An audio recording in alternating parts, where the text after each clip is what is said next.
Азыр аяттарды жаттап жаткан адамдарды караган болсом, кээ бирлер башын өйдө көтөрүп ойып турушат. Менимче алар ичинен ырларды, аяттарды айтып жатат окшойт. Үнүңүздөрдү чыгарып жаттасаңыздар өтө жакшы болот. Аяттарды жаттоо бизге ушунчалык маанилүү экендигин көптөгөн адамдар дагы да биле элек. Эгерде бир аят жаттасаңыз, сизге $1000 берет десе, анда менимче бир күндүн ичинде 1000ден ашык аят жаттайт болуш керек.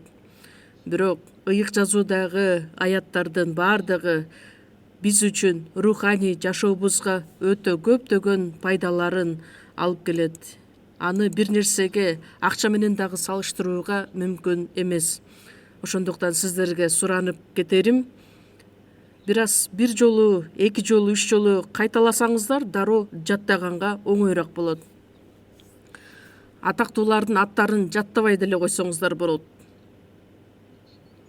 Ага караганда аяттын бирөөсүн жаттап алсаңыз, анда сизге көптөгөн пайдасын, таасирин дагы тийгизет. Анткени Кудай ар дайым сөз аркылуу иштегендиктен сизге Жакан 14-бөлүм 26-аятта айтылгандай, ыйык рух силерге баарын үйрөтөт жана мен айткан сөздөрдүн баарын эсиңерге салат. Биз кандайча сөздөрдү үйрөнгөн болсок, ошолордун баардыгын ыйык рух бизге улам айтып берип турат. Кыйынчылык башыбызга түшкөн учурда дагы ыйык рухтун жетеги менен Кудай бизди сооротот, керектелүүчү бизге ырайымды да жана күч кубатты дагы берет. Ошондуктан баарыңыздар аяттарды жаттап алсаңыздар өтө жакшы болот. Бир аят жаккан болсо, ошону бир жерге кесип алып чаптап койсоңуз болот. Ашканага олобу же болбосо көрүнө турган маңдайыңызга чаптап алсаңыз, анда батыраак жаттай аласыз. Чогуу сыйынабыз. Биздин ырайымдуу ыйык асмандагы Кудай Ата, Кудай, сиз белгилеп койгон бул дүйнөнүн, тарыхтын аягында көптөгөн адамдар күндөн күнгө күнөөгө батып жашап жаткан учурда бизди биринчилерден өзүңүзгө чакырып алып, сиздин улуу ырайымыңызды таанып биле тургандай кылып, бизге түбөлүктүү өмүр, түбөлүк даңкты тартуулап бергендигиңиз үчүн ар дайым ыраазычылык билдиребиз. Ушул саатта Ыйса Машаяктын улуу каны аркылуу куткарылууга ээ болгон адамдардын баардыгы чогулуп, сиздин улуу ырайымыңызды даңкташ үчүн, сөз үйрөнүш үчүн жана ошондой эле сиз өзүңүз чакырып алган баарлашууда бир болгондугуңуз үчүн, мамилелешүүдө болгондугуңуз үчүн ыраазыбыз. Ушул саатта биз менен чок экендигиңизге ишенебиз. Ар бир адамды өзүңүз жетектеп, керектелүүчү ырайым менен толуктап, сиздин улуу сүйүүңүздү ыйык рухтун жетеги менен биз күндөн күнгө жашообузду жаңылап, сиздин татыктуу балдарыңыз катары аят ашкерелөөгө, уят карууга ээ болбостон жашашыбызга жардам бериңиз. Биздин арабызда сиздин сүйүүңүздү түшүнө элек адамдар боло турган болсо, ар бир адамды жетектеп, сиздин улуу сүйүүңүзгө, түбөлүк өмүргө жана ошондой эле түбөлүк үмүткө ээ болушуна жардам бериңиз. Биздин мамлекеттеги жайгашкан жыйындар, дүйнөнүн ар бир бурчунда жайгашкан, кыйынчылыктарга карабастан өз ишенимин сактап, жакшы кабар үчүн кызмат өтөп келе жаткан биздин баардык бир туугандарга бүт өз жардамыңызды төгүп берип, бузулган жаман бул доордо азгырылбастан көптөгөн адамдарга куткарылуу сөзүн айтып, сизге ээрчитип келе турган адамдардан болушу үчүн керектелүүчү күч кубатты жана акылмандуулукту тартуулап бериңиз. Бул дүйнөдө биз сиздин жардамыңыз жок жашай албай турган адамдарбыз. Ошондуктан сиз баардык жүрөктөрдү билгендиктен ар бир адамга керектелүүчү ырайым, керектелүүчү сөздү уруксаат берип, өзүңүз биздин бүт жашообузду жетектеп, сиздин татыктуу балдарыңыз болуп жашашыбызга ар дайым көз салыңыз. ар бир убакытта бизге керектүүлүү сөзүңүздү берип келгендиңиз үчүн ушул саатта дагы биз сиздин улуу эркиңизди таанып биле тургандай кылып, биз бара турган жолду ачык айкын кылып көрсөтүп бериңиз. Биздин куткаруучу Иса Машаяктын ысымынан сыйындык. Аминь.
Ыйык жазууну чогуу ачабыз. Римдиктерге жазылган кат 8-бөлүмдө чогуу ачабыз. Римдиктерге 8-бөлүм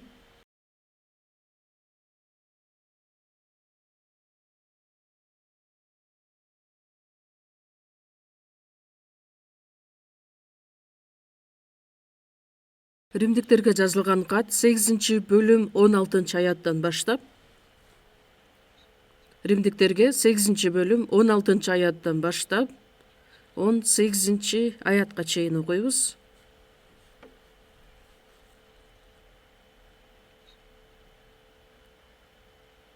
Римдиктерге 8 бөлүм 16-дан 18-ге чейин мен сиздерге окуп берейин.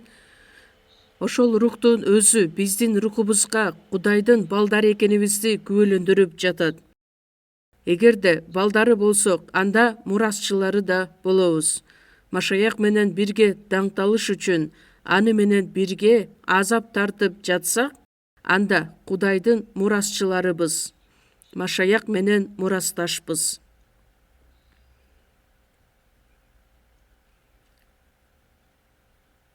Анткени келечекте биздин ичибизде ачыла турган даңкка салыштырганда азыркы учурда тартып жаткан азаптар эч нерсе эмес деп ойлойм.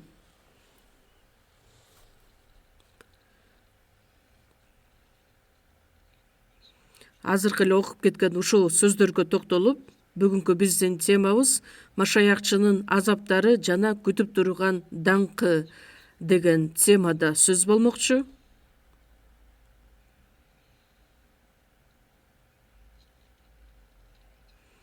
Биз сиздер менен жакшы билгендей эле, Ыйса Машаях бизди куткарып алыш үчүн өзүнүн түбөлүк даңкын асманда калтырып, адамдын кейпинде бул дүйнөгө көптөгөн күнөөкөрлөр жашаган бул дүйнөгө келет дагы, адам баласы башынан өткөрө ала турган бүт баардык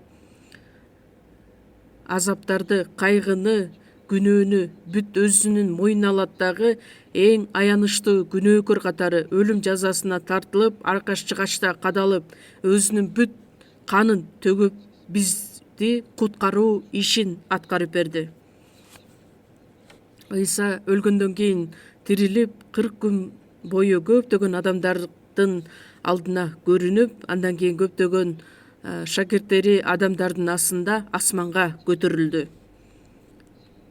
Кудай өзүнүн жалгыз уулун бул дүйнөгө күнөөсүз Ыйсаны жиберди дагы, ал айкаш жыгачка кадалып, төккөн улуу кан аркылуу биздин күнөөлөрүбүздүн баардыгы түбөлүккө кечирилди. Андан ыйык башка иш жок. Кудайдын аткарган иштеринен эң эле улуу иши бул ушул куткарылуу иши болуп саналат. Эми куткарылууга ээ болгон адамдар мындан аркы жашоосун кандайча өткөрүшү керек, ошол жөнүндө ыйык жазууда өтө кенен, деталдуу түрдө жазылган. Ыйык рух дайыма бизди Кудайдын куткарылган адамдары балдар экендигибизди күбөлөндүрүп келет. Биз куткарылууга ээ болгон учурда дагы ыйык рух бизге жардамын көрсөтөт. Кудайдын бизге тартуулаган ырайымын биз өз акылыбыз менен, өз күчүбүз менен кабыл алууга мүмкүн эмес, түшүнүүгө да мүмкүн эмес болгондуктан, бирок ыйык рух Кудайдын ырайымын биз түшүнө тургандай кылып, кабыл ала тургандай кылып, өзү жардам кылып көрсөтөт. Ошондуктан куткарылууга ээ болгон биз эми ыйык рух кандай жетектеген болсо, биз ошол Кудайдын ырайымына ээ болуп, ошол эле учурда Кудай өзүнүн рухун бизге берди. Куткарылган адамдын ичинде ыйык рух бар экендигин биз түшүнүшүбүз керекпиз. Ыйык рух бар деген сөз, биз аны билбесек дагы ал бар. Кичинекей бала жаңы төрөлгөн ымыркай, анын ичинде кандай органдар бар экендигин ал билбейт да. Билбесе дагы, бирок органдардын баардыгы иштеп келет, өз функциясын, ролдорун аткарып келет. Анан бир аз ошол бала чоңойгондон кийин изилдеп, үйрөнүп отуруп, менин ичимде мындай органдар жайгашкан экен, мындайча таасирлүү ролдорун аткарып келет экен деп түшүнө баштайт. Ошондой сыяктуу эле куткарылган адамдар, Ыйса Машаяктын улуу каны аркылуу куткарылууга ээ болгон биз ал эле чындык болуп саналбастан, биз Кудайдын балдары болгонубуз, биздин ичибизде Кудайдын руху жашагандыгы да баардыгы бул чындык болуп саналат. Ошондуктан ыйык рух ар бирин бизге ачып берип, бизге көрсөтүп күбөлөндүрөт. Биздин рухубузга Кудайдын балдары экенибизди күбөлөндүрүп жатат. Кудайдын балдары деген чындыкты биз баардыгыбыз түшүнө тургандай кылып.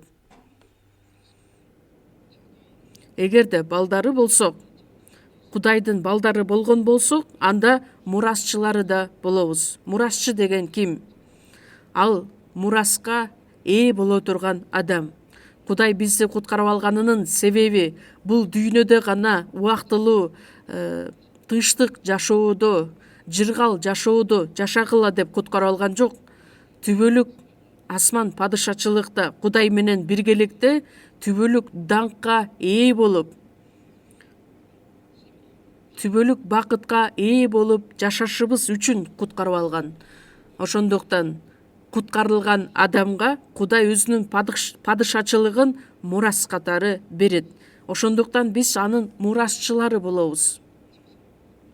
Мисалы үчүн бир бай адам өтө көп байлыгы болот дагы. Анан эгер ошол бай адамдын өзүнүн баласы боло турган болсо, анда атасынын байлыгынын баардыгы баласынын колуна өтөт. Эмне үчүн? Анткени ал мураскор болот. Дүйнө жүзүн жараткан жаратуучу Кудай, биз анын балдары болдук, анын мурасчылары да болдук. Куткарылган адамдарга Кудай ошол өзү даярдап койгон баардык нерсени берүүнү каалайт. Ал түбөлүк мурас.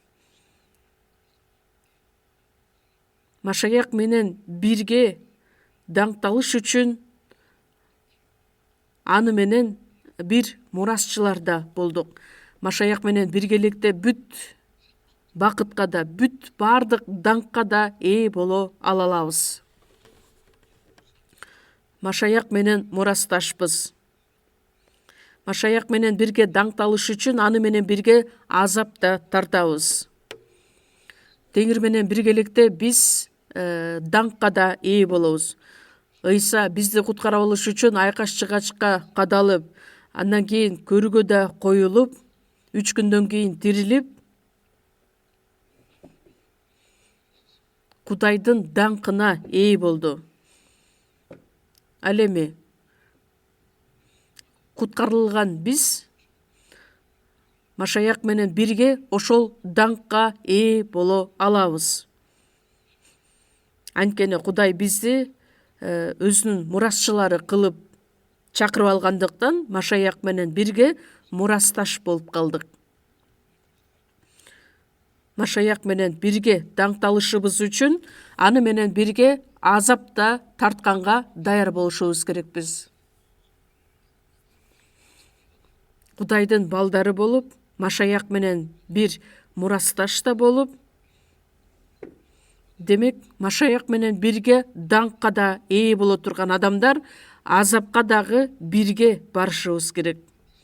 Сөз түрдө биринчиден азап турат, андан кийин азаптын артынан даңк деген нерсе ээрчип турат.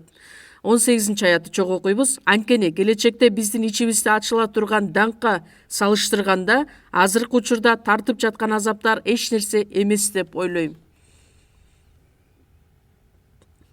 Бул китеп, ыйык жазуу, биз түшүнө ала тургандай ушунчалык маанилүү сөздөр жазылган. Ошондуктан ушул сөздү кесип алып, жазып, бир жерге ашканаңыз болобу, бөлмөңүз болобу, чаптап койсоңуз, ар дайым ушул аятты окуп, сиздин жүрөгүңүз кубанып, сооруно турган сөздөрдөн болот. Азыркы учурда куткарылган адамдардын башына дагы азаптар болот деп айтат.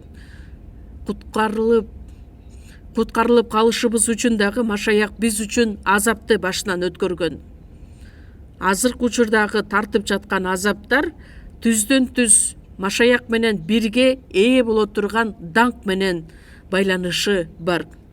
Азыркы учурдагы азап, кайгы бул убактылуу гана. Өтө эле бул оңой азаптар. Же болбосо азыр азап, кайгы деп бизди бирөө дароо түрмөгө отургузуп, же болбосо куугунтуктап өлтүрбөйт да. Ал эми Машаяк менен бирге ала турган даңкты азыркы учурдагы азаптар менен салыштырууга дагы мүмкүн эмес. Анткени бизди күтүп турган даңк 100 эсе, 1000 эсе да артык. 2-Корунтуктар 4-бөлүм 17-аятта башыбыздан өткөрүп жаткан убактылуу оор эмес кыйынчылыктарыбыз түбөлүктүү даңкты эбегейсиз көп жаратат. Азыркы биздин доордо куткарылдың деп эле байыркы учурдагыдай эле бизди куугунтуктап, сабап алып, же болбосо сен куткарылдың деп бизди кармап алып, ташбаранга алып, же болбосо түрмөгө отургузуп, же болбосо башыбызды алып өлтүрө турган андай иштер жок да. Азыр дагы башка ишенимди кабыл алдың деп, же болбосо машаякчылар ошол адамдарга куткарылуу сөзүн айткан учурда дагы биз тарапта кыйынчылыктар, азаптар пайда болушу мүмкүн. Кээ бир мамлекеттерде түрмөгө чейин, отургузгага чейин барат. Бирок ар бир мамлекет, ошон эле биздин мамлекетте дагы ар бир адам өзүнүн эрки менен эмнеге ишенүүнү кааласа, ошого ишене алат. Биздин мамлекет дагы суверенитеттүү мамлекет болгондуктан ар бир адамдын өзүнүн эрки, өзү тандай ала турган укук берилген. Бирок ошол эле учурда машаякчы боло турган болсо, сөзсүз түрдө башынан өткөрө турган азап, кайгы болот деп айтылган. Жаңы келишим жазылып жаткан учурда дагы ошол учурдагы бир туугандарда көптөгөн кыйынчылыктар пайда болгон эле. Ишенгендиги үчүн алар мамлекетинен кубаланып чыгарылган, же болбосо жашаган шаарынан, же болбосо адилетсиз түрдө аларды ар кандай азапка салышып, бирок алардын баардыгы убактылуу, анча оор эмес кыйынчылыктар деп айтылат.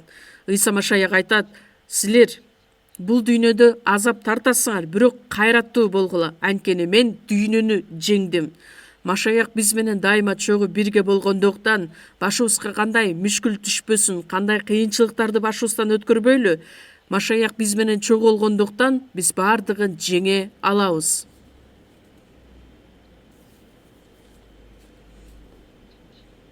Бирок убактылуу башыбыздан өткөргөн азаптар ал өтө анча деле оор эмес, убактылуу кыйынчылыктар. Бирок ошол кыйынчылыктарды башыбыздан өткөрүп бүткөндөн кийин бизди түбөлүктүү даңк күтүп турат.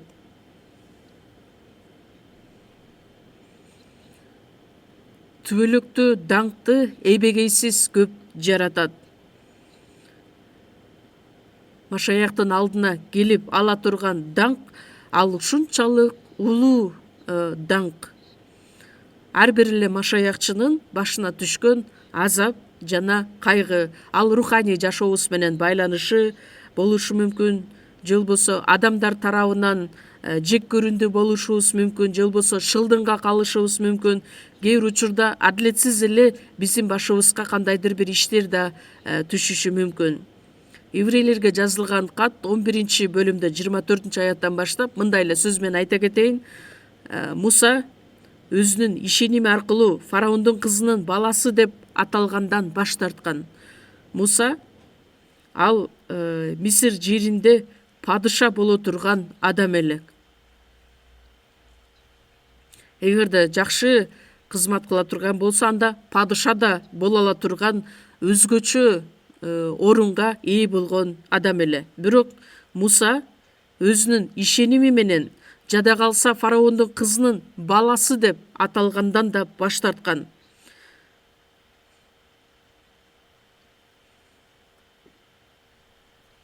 Убактылуу күнөөнүн жыргалчыгынан баш тартып, Кудайдын эли менен кошо азап чегүүнү артык көргөн.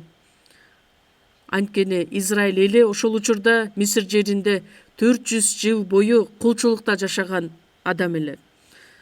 Ошол учурдагы Египеттин цивилизациясы, маданияты ушунчалык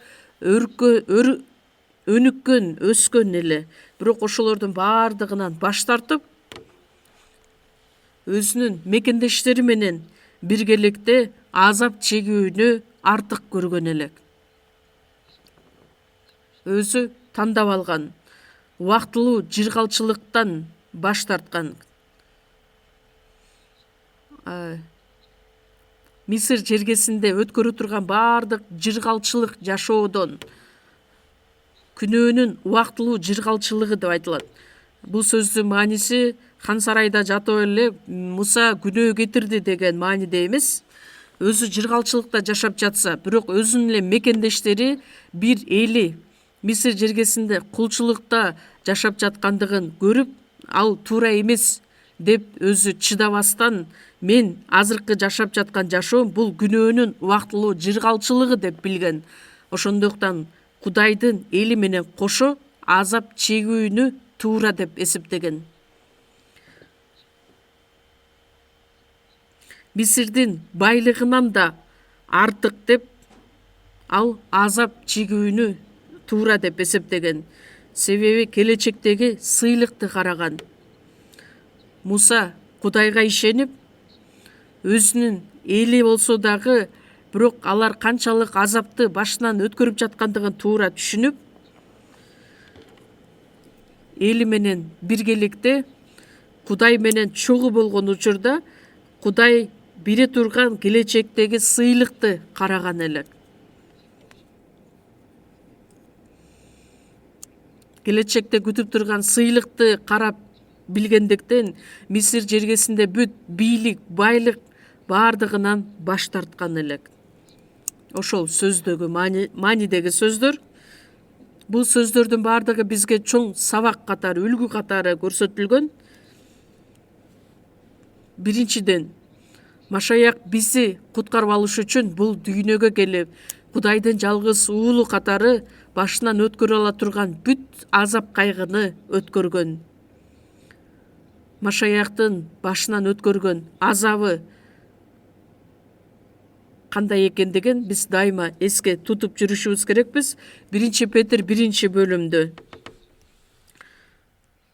Машаяктын тарта турган азаптарын алардан кийин даңк коштоору жөнүндө өздөрүндөгү Машаяктын руху алдын ала күбөлөндүргөн. Кайсы жана кандай убакытты көрсөткөндүгүн алар изилдешкен. Машаяк келип азап тартаарын жана андан кийин аны даңк коштой тургандыгы жөнүндө алдын ала көрсөтүлгөн элек. Сөз түрдө биринчи азап болот, андан кийин даңк болот. Ошол себептен Ыйса Машаяк бул дүйнөгө келип канчалаган азапты башынан өткөрдү эле, айкаш жыгачка өлгөнгө чейин барды эле. Айкаш жыгач бул эң эле оор азап, эң эле шылдың уятка кала турган күнөөкөр башынан өткөрө турган нерсе эле. Бирок Ыйса Машаяк ошонун баардыгын башынан өткөрөт. Өз жанын берип, өлүп, кайрадан тирилип, Кудайдын даңкына ээ болот. Байыркы келишимдеги баардык сөздөр, баардык пайгамбарлар ошол жөнүндө күбөлөндүрүп келишкен. Ыйса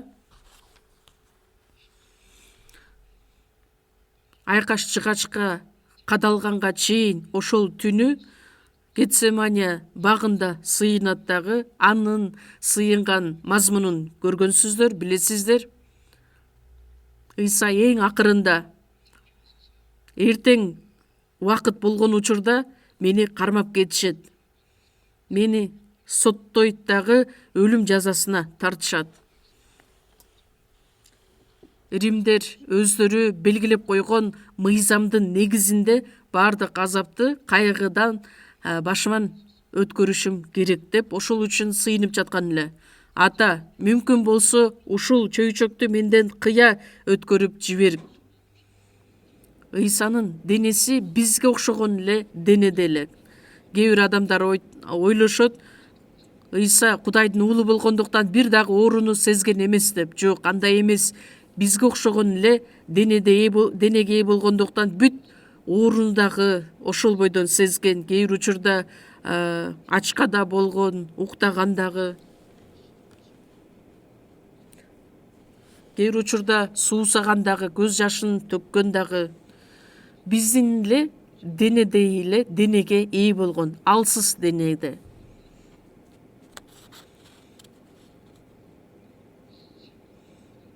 бирок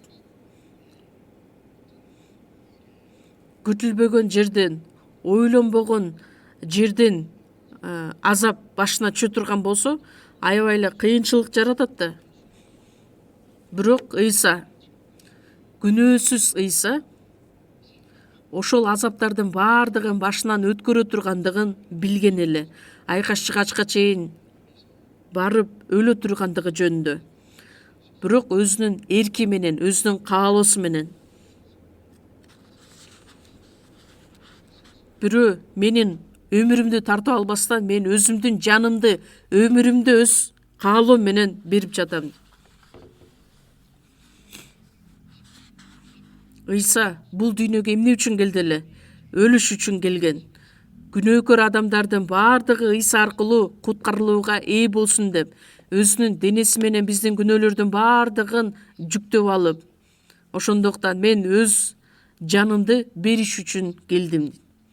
Гетсемания багында эң акыркы сыйынуусу: ата, мүмкүн болсо ушул чөйчөк менден кыя өтүп кетсин.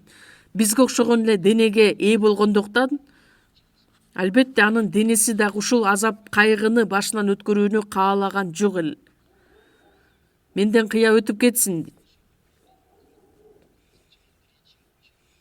Ыйсанын алдында турган күнөөкөрлөрдүн баардыгы кетирген күнөөсү, мыйзамсыздыктары ошол чөйчөктү Ыйса ичпестен кыя өтүп кете турган болсо, анда ушул жерде турган мен жана сиздер Кудайдын каардуу сотуна келет элек.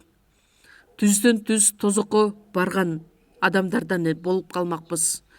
Бирок ошол сөз менен бүтүп калбастан, бирок мен каалагандай эмес, сен каалагандай болсун деп сыйынат. Менин каалаганым, менин денемдин каалоосу ушул чөйчөктүн кыя өтүп кетиши, бирок мен каалагандай эмес, ата сен каалагандай болсун. Филиппиликтерге жазылган катта 2-бөлүмдө 7-8 аятта ал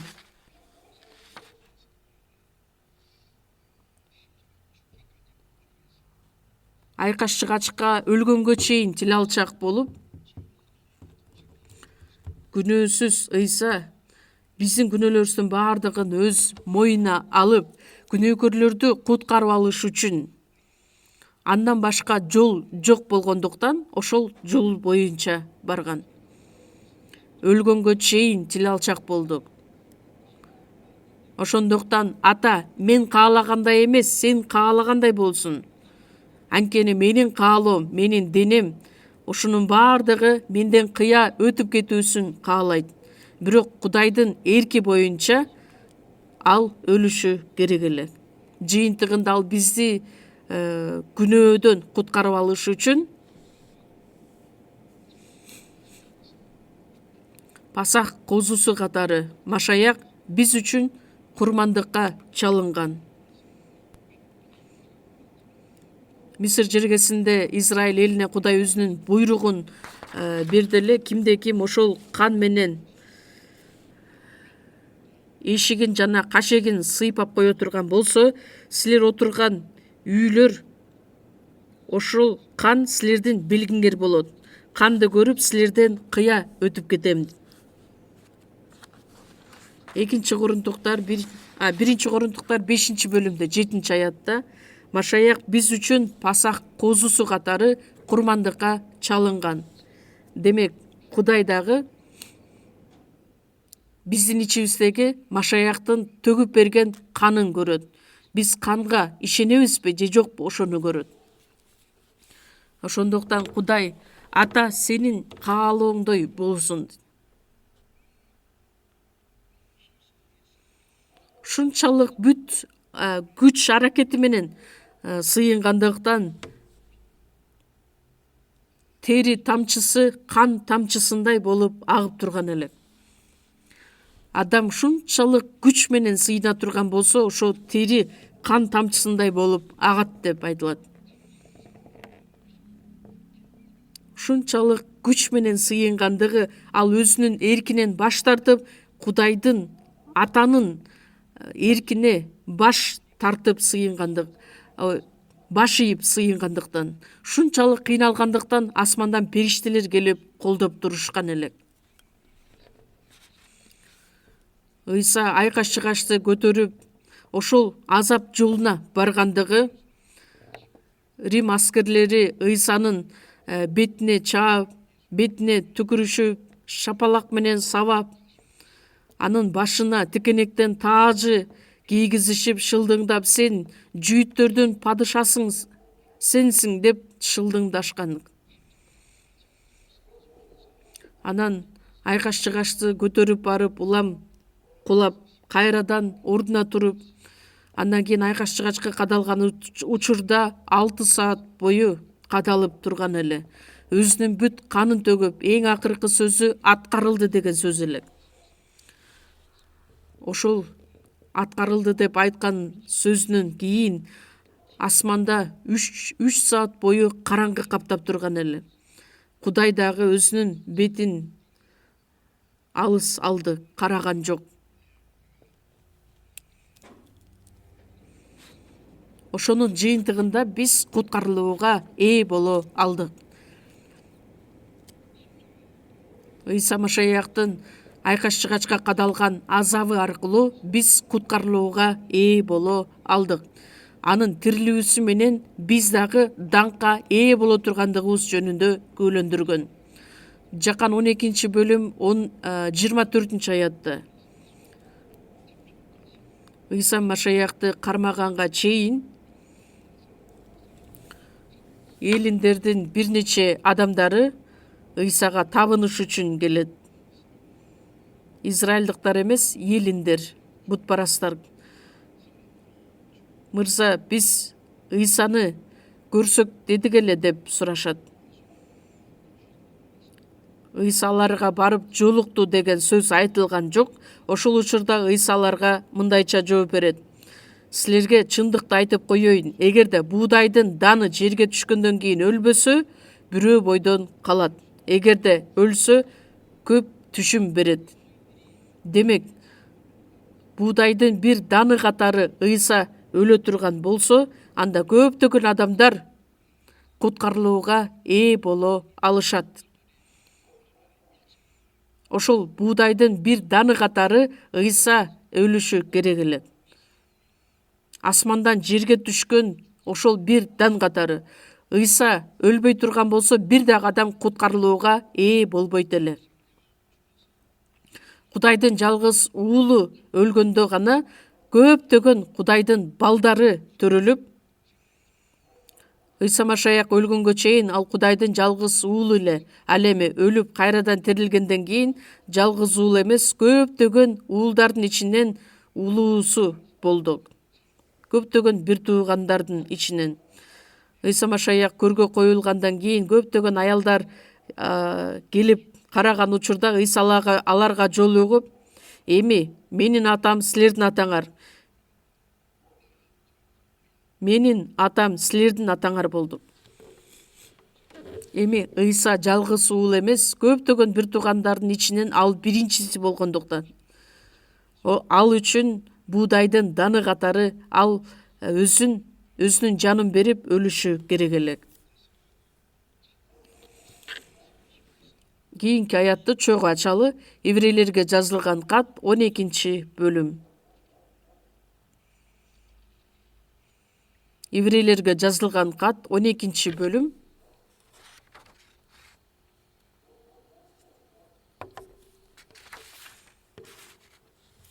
Еврейлерге жазылган кат 12 бөлүм. 2 аят.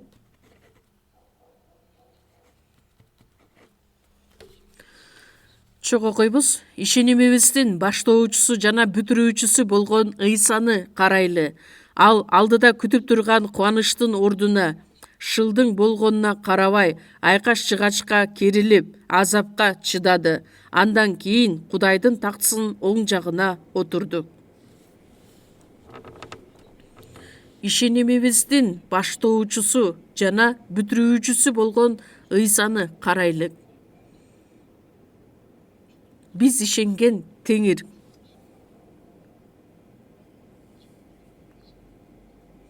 Bizi куткарып алган Теңир өзү бирөө. Ишенимибиздин баштоочусу жана бүтүрүүчүсү болгон Ыйса. Биз куткарылууга ээ болгондуктан биз Ыйсага Теңир деп кайрыла алабыз.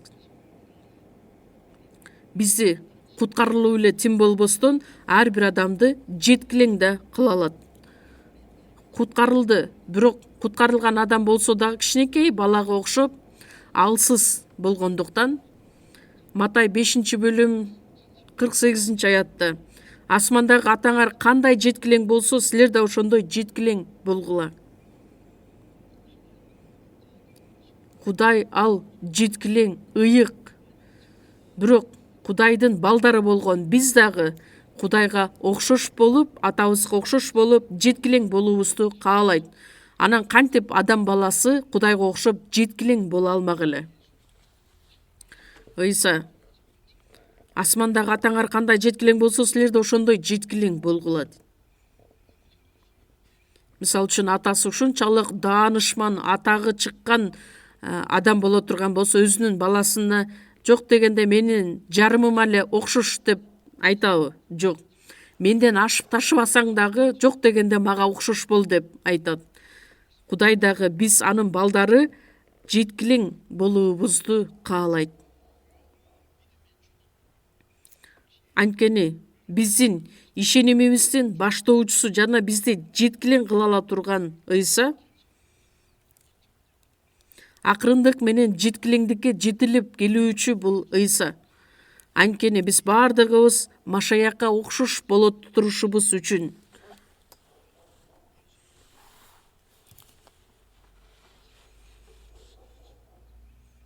Ыйса адамдын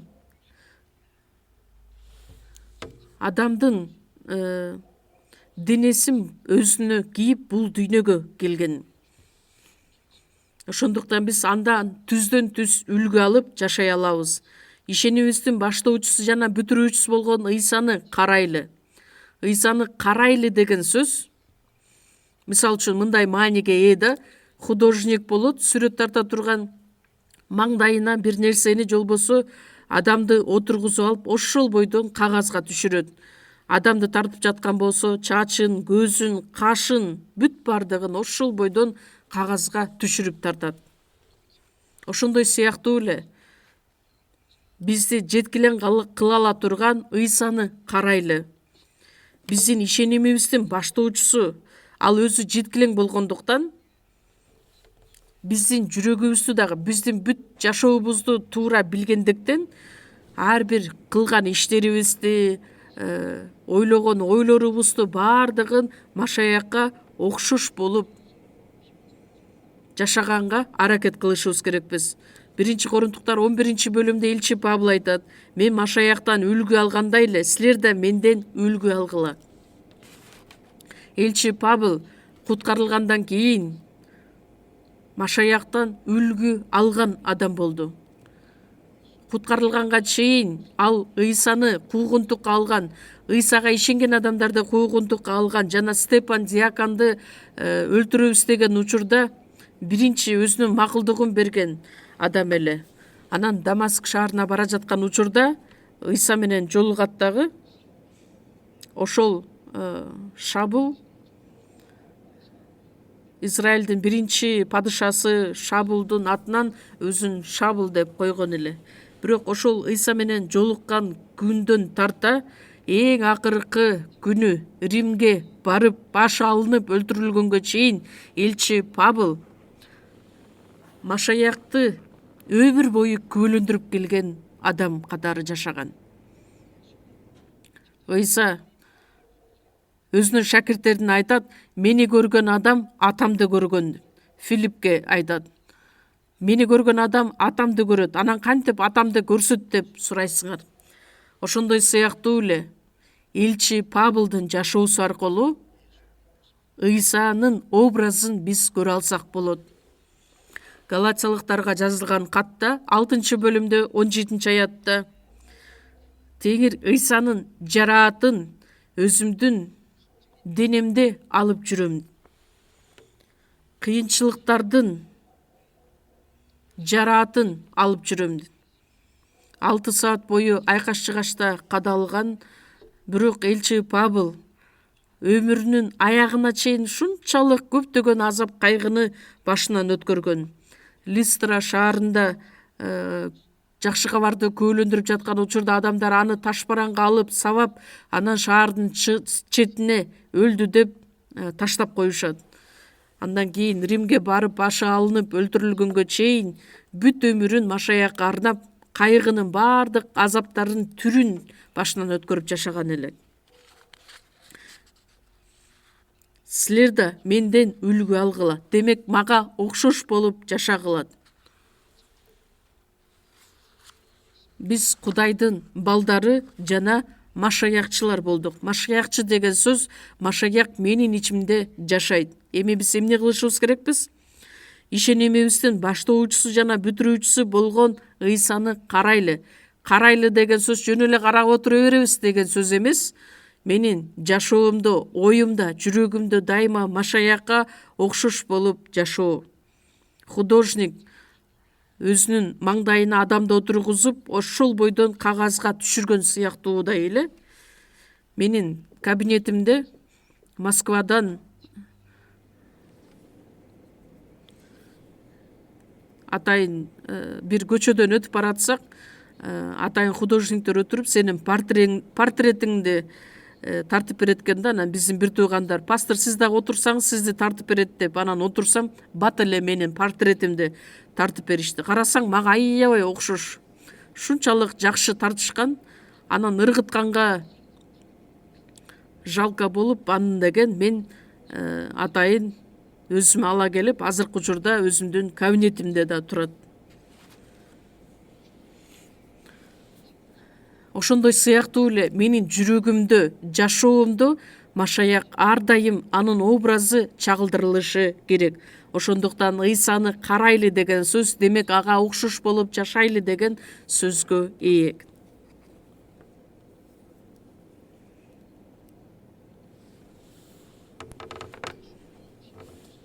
Ыйса бул дүйнөгө келип бизди куткарып алыш үчүн,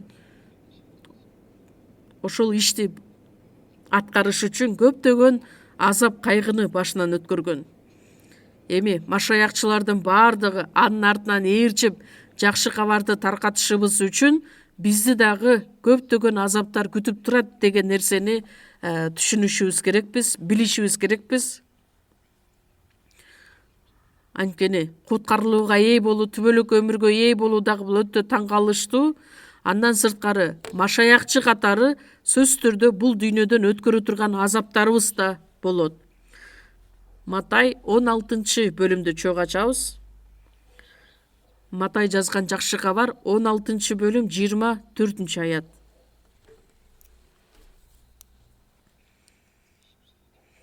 Матай 16 бөлүм 24 аят чогуу окуйбуз. Анан Ыйса шакирттерине мындай деди: ким мени ээрчигиси келсе, ал өзүнөн баш тартсын жана өз айкаш-чыгачын алып, менин артымдан ээрчисин. Ыйса айтат: ким мени ээрчигиси келсе, куткарылган адамдардын баардыгы Ыйсанын шакирттери болобуз. Ыйсанын 12 эле шакирти болгон эмес. Матай 28 бөлүмдө силер ар бир убакытта дүйнөнү кыдырып, баардыгын мага шакирттер кылгыла. Элчилердин иштери китебинде шакирттердин саны 3000ден ашты деп жазылат. Куткарылган адамдардын баардыгы шакирт болот. Шакирт деген ал өзүнүн устатынан үйрөнгөн адам, устаттын артынан ээрчиген адам. Устаты менен бир мамиледе болот жана бир тагдырга байланыш болгон адам. Ошондуктан Ыйсанын айткан сөзү: ким мени ээрчигиси келсе, шакирти ал устаттын артынан ээрчиши керек да. Демек аны менен бирге тагдырлаш болот. Өзүнөн баш тартып, Теңирдин артынан ээрчип барыш үчүн өзүнөн баш тартышы керек. Өзүнүн ою, өзүнүн планы, өзүнүн авторитети, бардык өзү деген нерседен баш тартып, өзүнүн айкаш жыгачын алып, айкаш жыгач деген бул азап дегенди билдирет. Ар бир адам көтөрүп бара турган айкаш жыгачы болот. Кудай мага берген айкаш жыгач.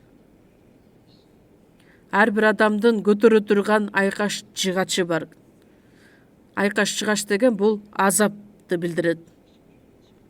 Ошол азапты айкаш жыгачын алып, менин артымдан ээрчисин. Шакирт Ыйсанын артынан ээрчип, айкаш жыгачын алып баргандыгы бул бардык кыйынчылыктарды башынан өткөрүү дегенди билдирет. Мисал үчүн, устат болсо, арабаны эптеп кыйналып, сүйрөп бара жаткан болсо, анын шакирти өзүн шамалдатып, артынан ышкырып коюп бара жаткан болсо, ол туурабы? Жок, туура эмес. Шакирти ошол оор арабаны кошо түртүп жардам бериши керек. Лука 9-бөлүм 23-аятта. Ким менин артымдан ээрчигиси келсе, өзүнөн баш тартсын. Күн сайын өзүнүн айкаш жыгачын алсын, менин артымдан ээрчисин. Өзү каалаган учурда эмес, күн сайын өзүнүн айкаш жыгачын алып, менин артымдан ээрчисин.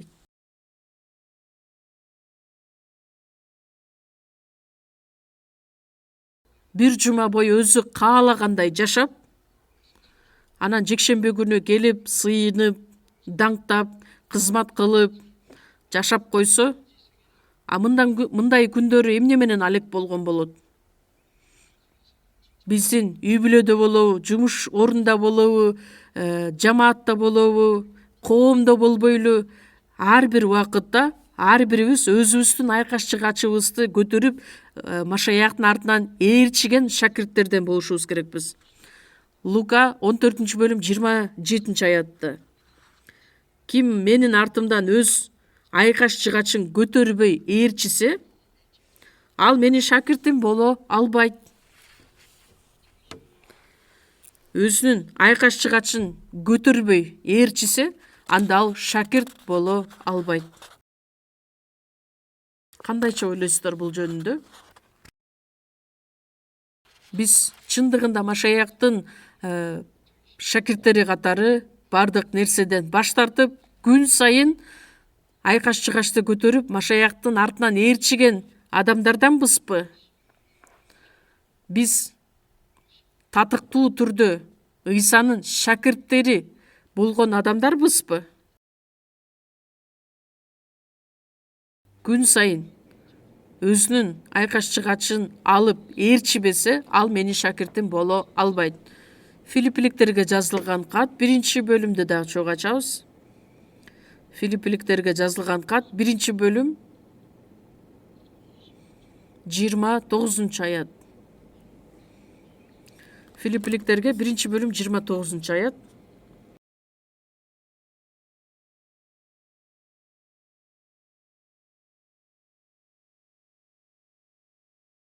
Чогуу окуйбуз. Анткени силерге Машаякка ишенүү гана эмес, ал үчүн азап чегүү артыкчылыгы да берилген.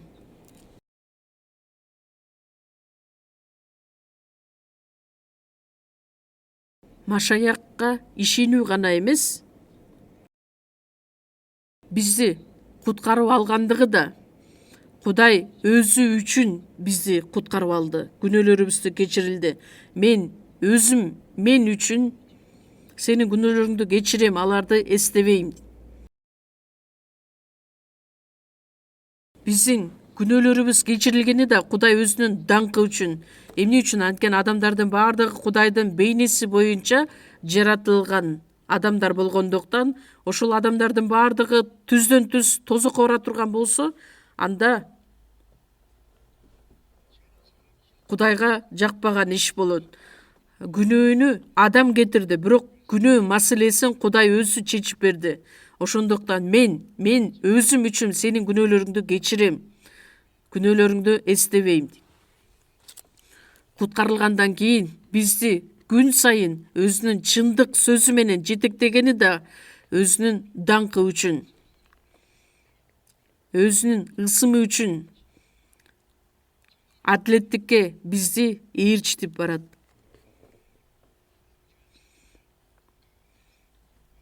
Атасы өзүнүн баласын жашынакай кылып чоңойтуп путка тургуза турган болсо, анда атасы баркталат. Эгерде баласы жаман иштерди кыла турган болсо, анда атасы уятка калат. Ошондой сыяктуу эле биз дагы күн сайын руханий жашоодо жакшы жашоо менен жашаганыбыз бул Кудайдын даңкы үчүн түздөн түз байланыш. Машаякка ишенүү гана эмес, ал үчүн азап чегүү артыкчылыгы да берилген. Бизди куткарып алгандыгы дагы Кудай өзү үчүн аткарган.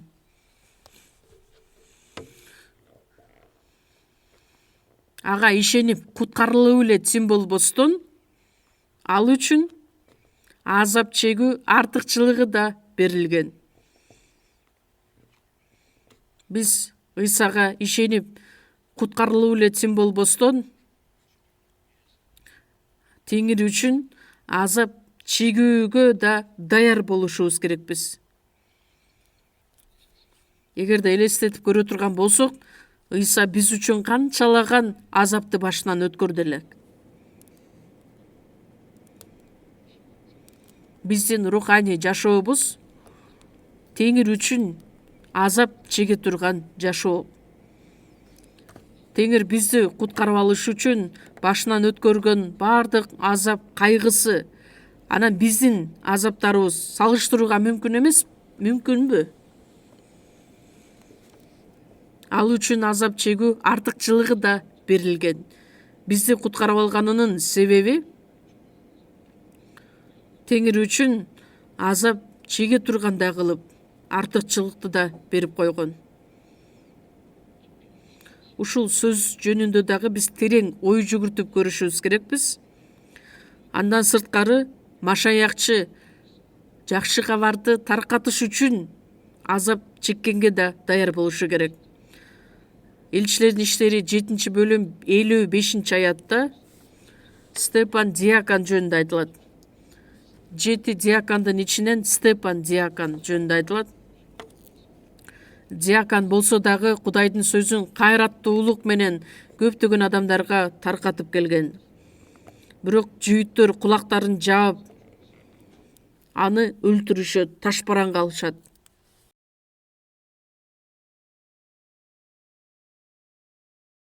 Бирок ошол ташбаранга алып өлтүрүлгөнгө чейин Степан эмне деп айтат?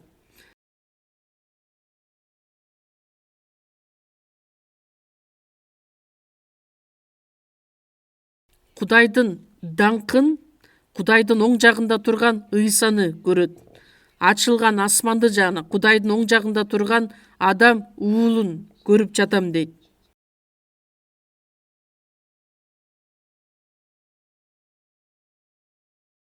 Бирок алар кулактарын жаап, катуу кыйкырып, аны көздөй жапырт умтулушат. Ташбаранга алышат. Асман ачылат. Кудайдын оң жагында турган адам уулун көрөт. Ыйса оң жагында отурушу керек эле, бирок оң жагында турган Ыйсаны көрөт. Ошону Степан диакон көрөт.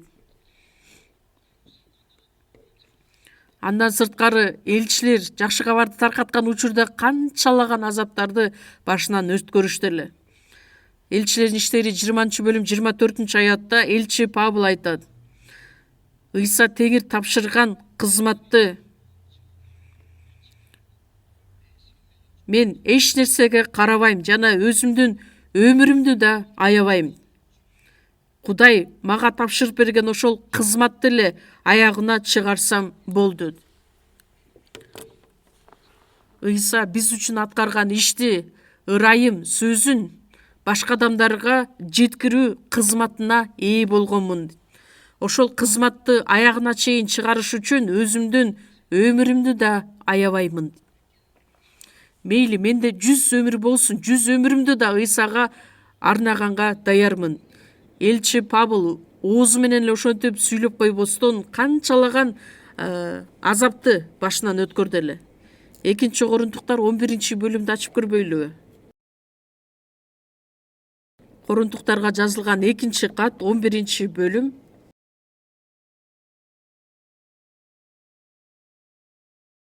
24 аяттан баштап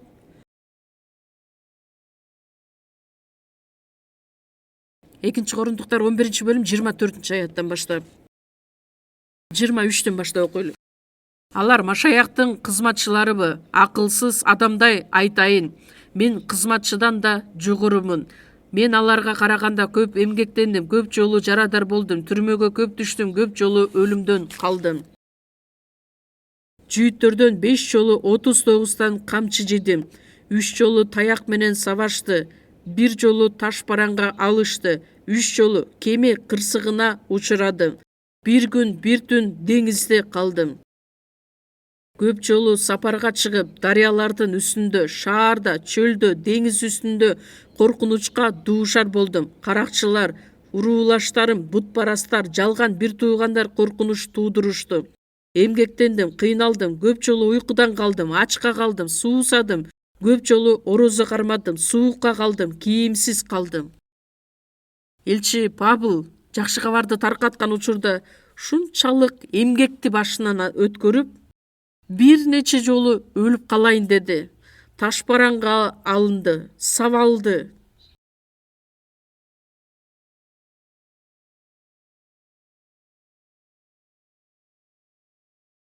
Кырк жолу сабагандан бирөөнү минус кылып, 5 жолу 39тан камчы жедим. Камчы менен, андан кийин таяк менен сабашты. Өлүп калды деп шаардын сыртына таштап коюшкан эле. Ал кайрадан бутуна туруп, жакшы кабарды күбөлөндүрүп көптөгөн адамдарга айтып келген. Дарыялардын үстүндө, шаарда, чөлдө, деңиз үстүндө коркунучта дуушар болдум. Жалган бир туугандар коркунучуна туш болдум. Көп жолу уйкудан калдым, ачка калдым, суусадым. Суукта калды, кийимсиз калды. Элчи Павылдын башынан өткөргөн азаптарын биз кандайча түшүнүшүбүз керекпиз? Кандайча кабыл алышыбыз керекпиз? 28 аятта мындан тышкары мага адамдар күн сайын агылып келип турушат. Бардык жыйындар үчүн кам көрөм. Мен башыман өткөргөн азаптарды мейли аларга маани бербейм, бирок менин кам көргөн нерсем бардык жыйындар үчүн. Анын жүрөгүндө ар дайым Кудайдын жыйыны орун алган элек.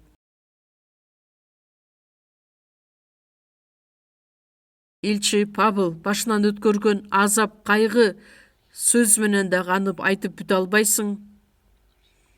Эми биз машаякчылар ишенген ишеними үчүн, чындык үчүн, жакшы кабар үчүн руханий жашоодо жашаган учурда кандай мүшкүл башыбызга түшпөсүн, биз дароо Ыйса Машаякты эстеп, элчи Павылды эстеп, элчилердин иштеринде жазылган элчилердин жашоосун карап көрүңүздөрчү. Алардын бардыгы бир жыргалчылык жашоодо жашап өлүшкөн эмес, бардыгы аяосуз өлүмгө дуушар болуп өлүшкөн. Биз дагы алардын артынан ээрчиген шакирттер катары азаптан качпастан 1 Тессалоникалыктарга 2 бөлүм 2 аятта элчи Павыл айтат: Филиппиде да азап чегип кордук көрдүк. Элчилердин иштери 16 бөлүмдө Филиппияга барып жакшы кабарды таркаткан учурда Павыл менен Сыласты кармап алышат дагы, аны канчалаган жолу сабап, анан сүйрөп барып аскерлерге барып түрмөгө отургузуп коюшат. Анан түн ичинде жер титирөө болуп баштайт, түрмөнүн пайдубалы солкулдап кетет. Анан түрмө сакчысы ушунчалык чоочуп ойгонуп кетет дагы, эшиктердин баардыгы ачылып калганын көрөт дагы. Анан кылычын суруп өзүн өлтүрөйүн деп калганда Павыл мынтип ага кайрылат.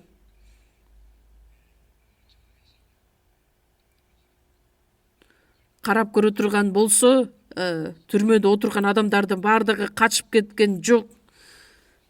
Анан элчи Павыл барып өзүң эч кандай жамандык кылба деп отуруп, түрмө сакчысы элчи Павыл аркылуу куткарылууга ээ болот. 2 Тимотей 3 бөлүмдө дагы, Антиохия жеринде дагы, Листрада дагы көптөгөн куугунтукка ээ болуп, жанакы ташбаранга алынып өлөрүнө аз калган убагында жүйүттөр ошол жерге келет дагы кайрадан ташбаранга алып, аны өлдү деп эсептеп шаардын сыртына таштап коюшат. Бирок элчи Павыл кайрадан эле бутуна туруп, Листра шаарына барат дагы, ал жакта дагы адамдарга жакшы кабарды таркаткан. Ал өлүмдөн да корккон эмес, кайраттуулук менен. 2 Тимотей 1 бөлүм 8 аятта.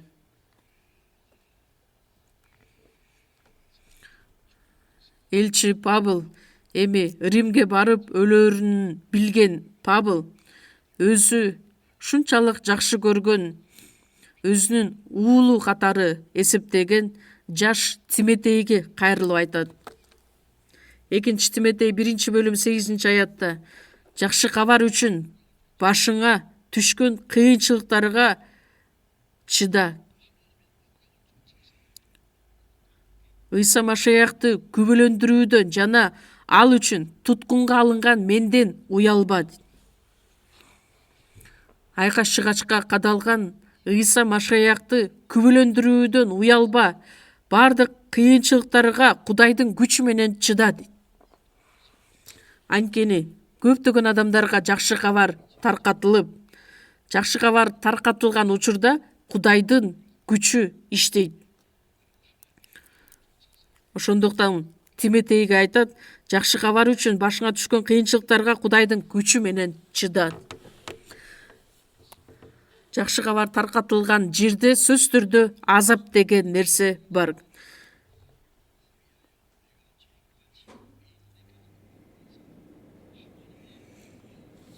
Жакшы кабар үчүн мен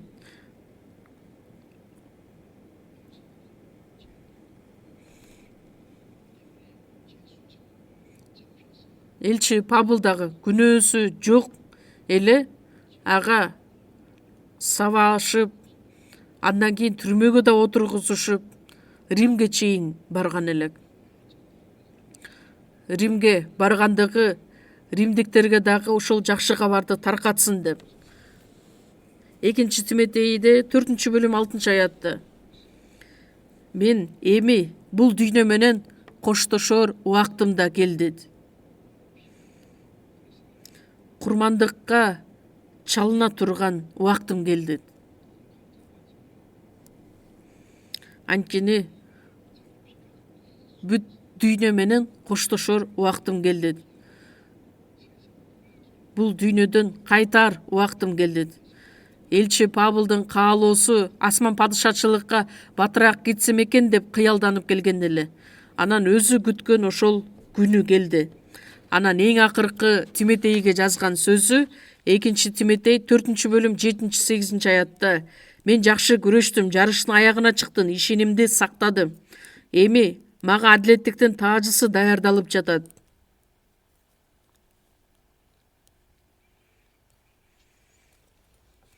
Жакшы кабар үчүн азап тарткан элчи Павыл шунчалык ошонсу менен мактанган, азаптар менен мактанган. Ал жөн гана өлбөстөн Римге барган учурда башы алынып өлтүрүлгөн. Мен Римге барган учурда ошо элчи Павыл камалган түрмөсүнө дагы барып көргөнмүн.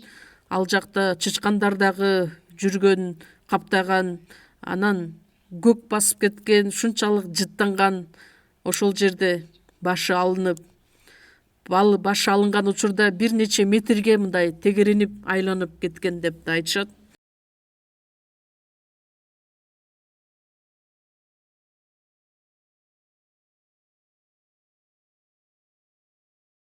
Корундуктарга жазылган 1-катты чок ачалы 16-бөлүм. 1-Корундуктар 16-бөлүм 8 жана 9 аяттар. 50-күн майрамына чейин Эфесте болом. Анткени мен үчүн эшик кенен ачылды, бирок каршылашкандар да көп.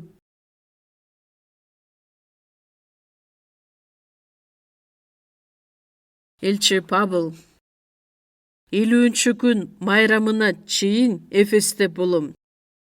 Ушул сөз жазылып жаткан учурда ал Эфесте болгон эле. 50-күн майрамына чейин Эфесте болом деген сөз анткени мен үчүн эшик кенен ачылды. Жакшы кабар тарката турган мүмкүнчүлүктөр ушунчалык көп пайда болду дейт. Бирок каршылашкандар да көп болду.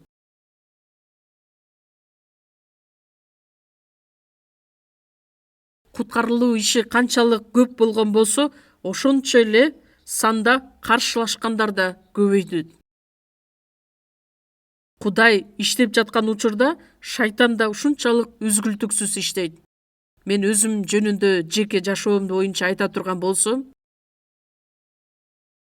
мен бир жерге барып жакшы кабарды таркатып, куткарылган адамдар пайда боло турган болсо, сөзсүз түрдө шайтан дагы иштеп келген. 1969 жылы мен Мокпо шаарына барып, бир аз жакшы кабарды таркатам деп ошол жерде кармалып калдым. Ал жакта биздин жыйындар пайда боло элек учурда сиз ошол жакта кызмат кылыңыз деп мен 5 жыл ошол жакта калып калдым. 5 жыл кызмат кылдым. Аны айтып бере турган болсом, убакыт жетпейт азыр. Анан ошол жакта калып жакшы кабарды таркатып жаткандыктан күндөн күнгө куткарылган адамдардын саны көбөйүп келди. Бирок башка жыйындардын өкүлдөрү келип,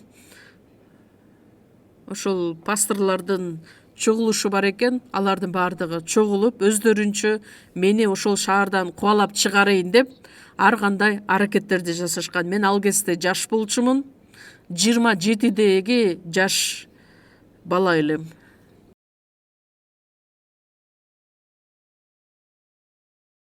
Ошол учурда 5 жыл кызмат кылганмын. Мени насаатчы деп дагы эмес, пастор дагы эмес, Лейван устат деп адамдар мени ушинтип атап алышып, бир кызык ошол жаш устат келип алып, биздин адамдардын баардыгын адаштырып жатат деп, бул адамды биз шаардан кубалап чыгарышыбыз керек деп, ар кандай аракеттерди, жада калса сотторду дагы өздөрүнө тарабына чакырып алышып, баардыгы мага каршы чыга башташкан учурда болгон.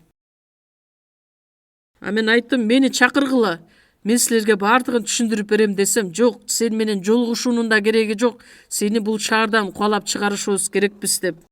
Дегенде ошол бир изилдөөчү милиция кызматкери келет дагы, азыр фамилиясын чейин жакшы билем. Эгерде азыр сиз мени угуп турсаңыз, мага байланышка чыгыңыз, сүйлөшө турган сөздөрүбүз бар. Ошол изилдөөчүнүн аялы күн сайын эле өзүнүн тырмактарын боеп отурган аял эле, бирок күндөрдүн биринде биздин сөздү угуп калат дагы, анан куткарылууга ээ болуп калат.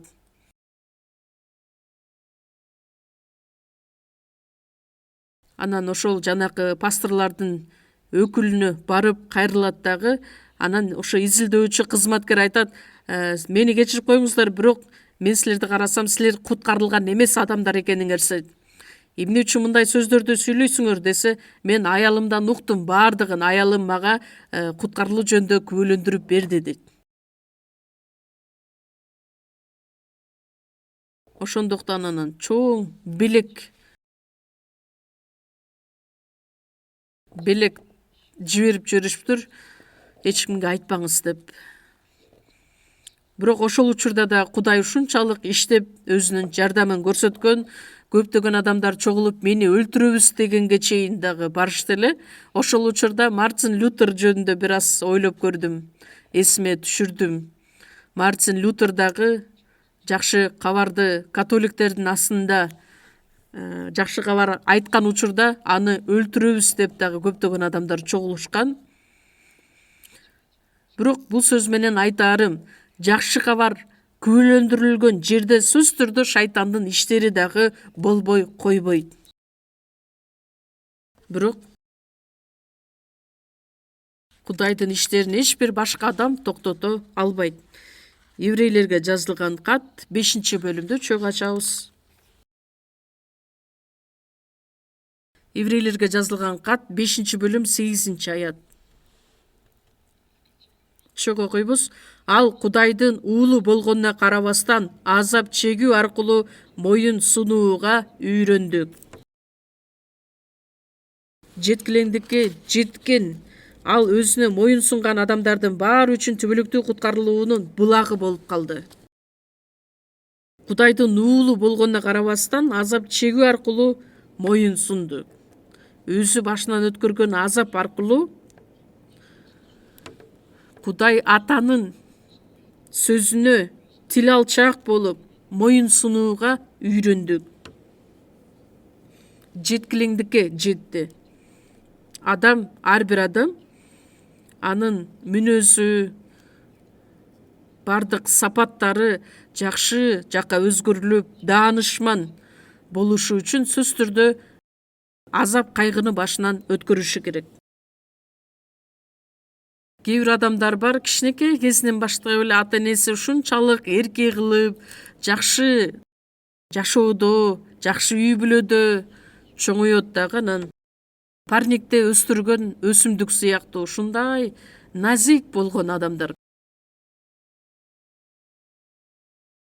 Машая ошолдой адамдын башына кыйынчылык түшсө, ал чыдай албайт. Ошол адамдардын ичинен бирөөсү мен насаатчы болом деп дагы айтышат. Азыр башка мамлекетте жашап жатат. Ошол биздин бир тууган аябай жүрөгү да жакшы, аябай боорукер адам. Анан насаатчы болууну ушунчалык каалап биздин жыйынга келди да. Аялы болсо пианино ойнойт. Ушунчалык экөө тең таланттуу, экөө тең жөндөмдүүлүктөрү толтура. Анан өздөрүнүн машинасы менен пианиносуна чейин жүктөп келип, анан бизде жыйында үйрөнөлү, окуйлу деп. Бир аз убакыт өткөндөн кийин, жок, бул менин ишим эмес экен деп. Бир аз убакыт өткөндөн кийин ал кетип калды. Анын себеби эмнеде билесиздерби? Ал ушунчалык мындай жалаң жакшы жашоодо жашап жүргөн адам экен, парникте өскөн өсүмдүк сыяктуудай. Кичине эле кыйынчылык башына түшсө, эмне кылаарын билбей өзүн жоготуп коет. Анан ушул адам кантип насаатчы болсун? Машаякчы деле. Азап, кайгы боло турган болсо, адамдын характери, мүнөзү, сапаты сөзсүз түрдө өзгөрүлөт. Ыйса да Кудайдын уулу болгонуна карабастан азап чегүү аркылуу моюн сунууга үйрөнгөн. Ошондуктан азап кайгы бизди дайыма бекем кылат, бизди бышыктайт. Еврейлерге 2-бөлүм.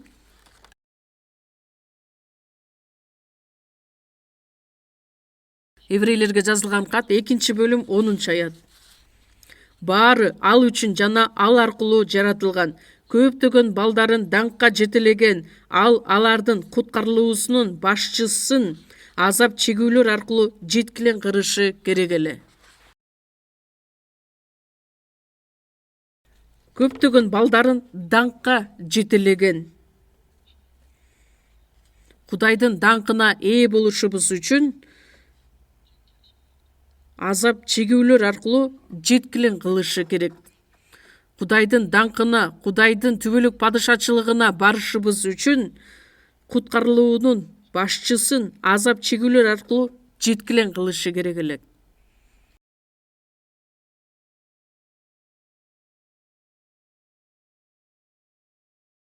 Ыйса Машаякта көптөгөн азап кайгы аркылуу ал толугу менен моюн сунууга үйрөнгөн. Ыйса да Кудайдын уулу болгонуна карабастан бардык азап кайгыны башынан өткөрдү. Негизи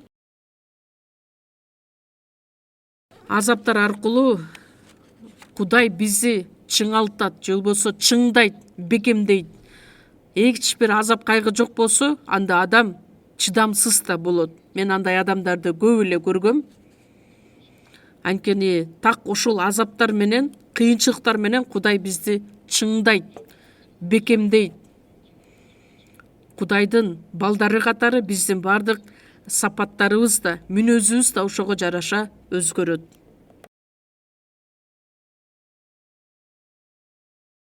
Куткарылуунун башчысы азап аркылуу ал жеткилең болду. Жана буудайдын бир даны жерге түшүп өлбөсө, ошол бойдон калат. Ыйса өлбөсө, бир дагы адам куткарылууга ээ болбойт эле. Ыйса Машаяк өзүнүн жанын берип өлгөндүктөн көптөгөн бир туугандар төрөлдү. Айып 23 бөлүмдү дагы чогуу ачабыз. Айып 23 бөлүм 10 аят.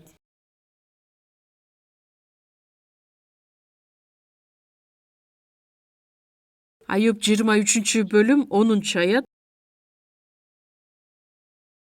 Чогуу койбуз. Бирок ал менин жолумду билет. Мейли, мени сынап көрсүн, ошондо мен алтындай болуп чыгам.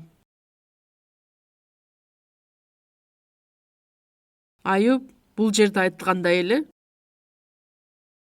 Кудай менин жолумду билет. Ар бирибиздин эле басып бара жаткан жолубузду Кудай өзү көрүп турат, билип турат.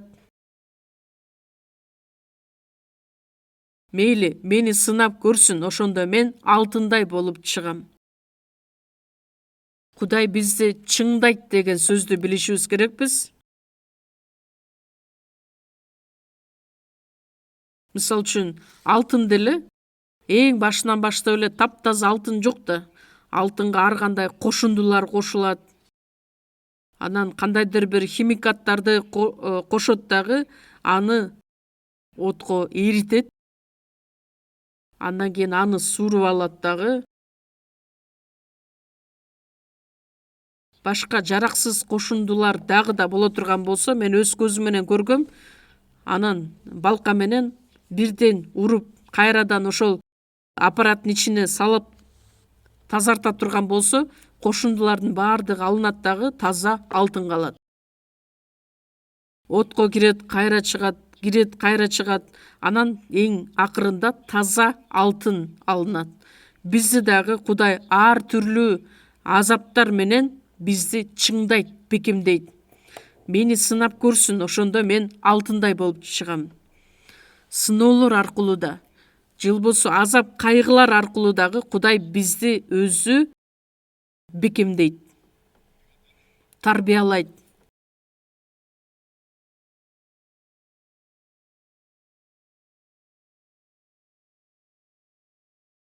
Ошондуктан кыйынчылыктар аркылуу Кудай бизди тарбиялап, бекем кыла тургандыгын дагы биз түшүнүшүбүз керекпиз.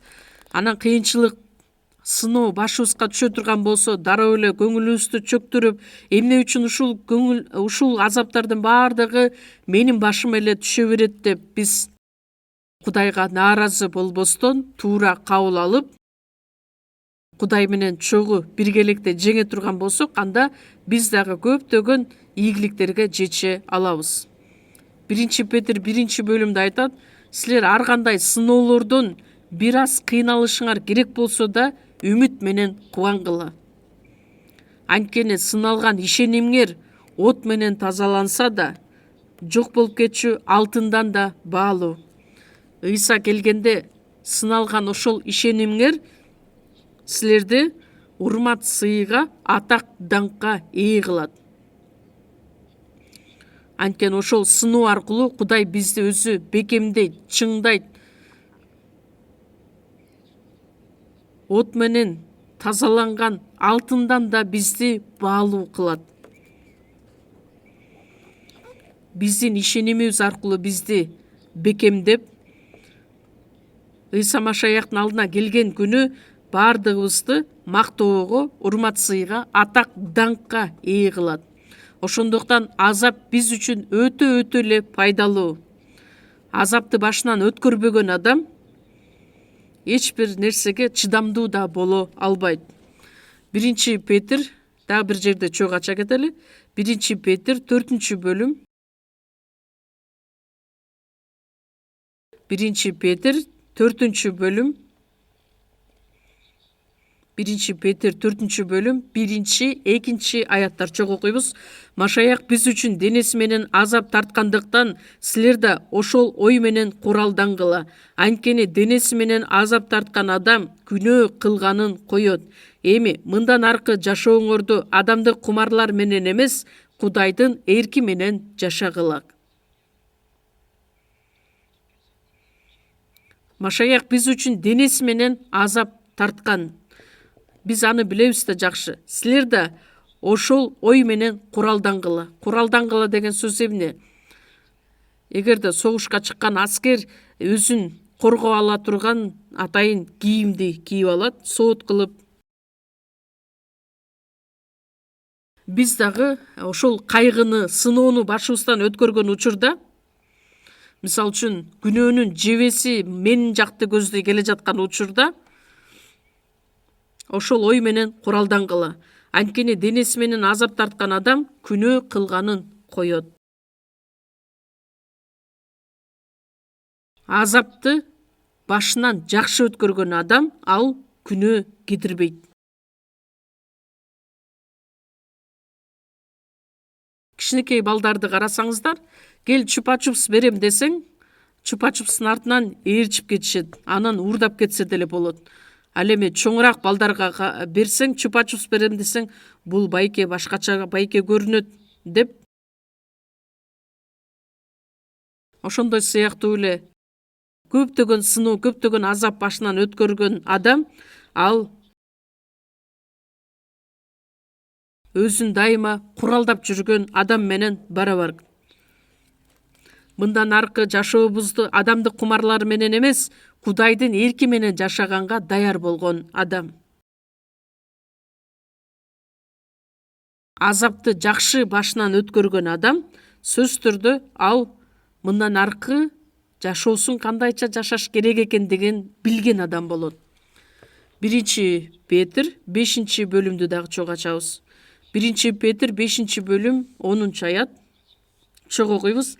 Бизди Машаяк Ыйса аркылуу өзүнүн түбөлүк даңкына чакырып алган жана ырайымдын булагы болгон Кудай бир аз убакыт азап тартканыңардан кийин силерди өзү жеткилең, бекем, кайраттуу жана туруктуу кылат. 1 Петрде көп эле сөздөр ошол азап жөнүндө жазылат. Анткени ошол учурда чыныгы машаякчыларга сыноолоруна, кайгыларына айтылган сөздөр болгондуктан өзүнүн түбөлүк даңкына чакырып алган ырайымдын булагы болгон Кудай бир аз убакыт азап тартканыңардан кийин силерге түбөлүк бекем даңк берилет. Бул дүйнөдө жашап жаткан азыркы убактылуу өткөргөн азап кайгылар бизди түбөлүк бейиште жеткилең, бекем, кайраттуу жана туруктуу кылат. Биздин мүнөзүбүз да, жашообуздун дагы өзгөрүлүшүн айтат. Ошол сыноолор аркылуу, азаптар аркылуу Кудай өзү бизди бекемдейт, кайраттуу кылат жана туруктуу кылат. Ошондуктан азап түшкөн учурда Кудайдын сөзүн үйрөнүп, Кудайга таянып, ага тил алчаак болуп, бир аз убакыт өткөндөн кийин Ыйса Машаяк келет. Ыйса Машаяк келгенде ар бирөөбүз өзүбүздүн даңкыбызга, мактообузга, урмат сыйга ээ боло тургандай кылып. Буга чейин башында айтып кеткендей, Римдиктерге 8-бөлүм 17 аятта эмне дегиле? Аны менен бирге азап тартып жатсак, келиңиздер чогуу айталы. Машаяк менен бирге даңкталыш үчүн аны менен бирге азап тартып жатсак, анда Кудайдын мурасчыларыбыз, Машаяк менен мурасташпыз. Келечекте биздин ичибизде ачыла турган даңкка салыштырганда, азыркы учурда тартып жаткан азаптар, ким ушул аятты жаттай албаса, анда бүгүн түшкү тамакты жебей эле коюңуздар. Римдиктерге 8 бөлүм 17-18 жаттай албасаңыздар, жок дегенде 8 бөлүм 18 аятты жаттап алыңыздар. Кайталап көрөлү. Анткени келечекте биздин ичибизде ачыла турган даңкка салыштырганда, азыркы учурда тартып жаткан азаптар эч нерсе эмес деп ойлойм. Машаяктын азабы аркылуу биз куткарылууга ээ болдук. Эми Машаякка окшош болушубуз үчүн, жакшы кабарды таркатышыбыз үчүн биздин башыбызга келе турган сыноо да бар, азап кайгы да бар. Ошондуктан Ыйса Машаяктын келерине аз калган убакытта биз дагы өз даңкыбызга ээ болуп жашай тургандай бололу. Чогуу сыйынабыз. Биздин ырайымдуу Кудай Ата, бул бузулган, күнөөгө толгон дүйнөнүн ичинен, көптөгөн адамдардын ичинен бизди өзүңүздүн улуу ырайымыңыз менен чакырып алып, сиздин коргооңузга, сиздин жетегиңизге ээ болуп, мындан аркы жашообузду өткөрүшүбүзгө жардам бергендигиңиз үчүн ыраазыбыз. Бизди куткаруу эле тим болбостон, ар түрлүү сыноолор, ар түрлүү азаптар аркылуу бизди жашообузда чыңдап, кайраттуу кылып, бекем кылып, туруктуу кылып жетектеп келгендигиңизге ыраазыбыз. Мындан аркы жашообузду бир гана сиздин балдарыңыз катары, сиздин эркиңиз менен жашашыбызга, башыбызга түшкөн азаптарды сиздин күчүңүз менен бардыгын туура жеңип чыкканга жардам берүүңүздү суранабыз. Биздин куткаруучу Ыйса Машаяктын ысымынан сыйындык. Аминь.